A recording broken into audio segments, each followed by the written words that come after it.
Айн тухай хууль Монгол Улсын ерөнхийлөгчийн мод тарих үндэсний өдөр зарлах тухай зарлигийг хэрэгжүүлэх зорилгоор 8 дахь жилдээ бүх нийтээр мод тарих өдрийг Монгол Улс даяар 5 дугаар сарын 13-ны өдөр тэмдэглэн өнгөрүүлж байна.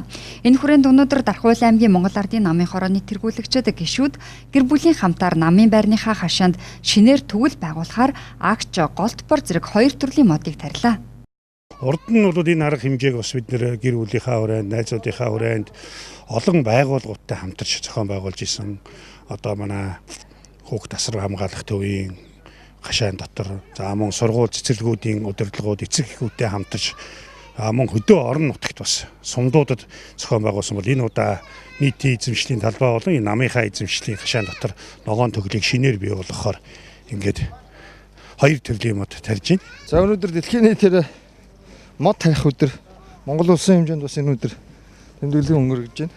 Тэгээд манай намын удирдлагууд, манай төлөөлөгч нар бас байрныхаа дотор талд бас хашаандаас мод тарьж суулгаж байна. Ингээд бүгдээрээ сайхан мод тарьцгаая гэж та бүхэндээ уриалмаар байна. Бас намын гишүүдтэй ч гэсэн Дархуул аймагт бас хэрэгжиж байгаа ногоон хөтөлбөрийн хүрээнд хэрэгжиж байгаа энэ ажлыг бас бүгдээрээ Монголын ард түмэн манай дахинчууд намын гишүүд маань дэмжиж олсон гэдэгт итгэлтэй байна. Ингээд мод тарих өдрийн төрье.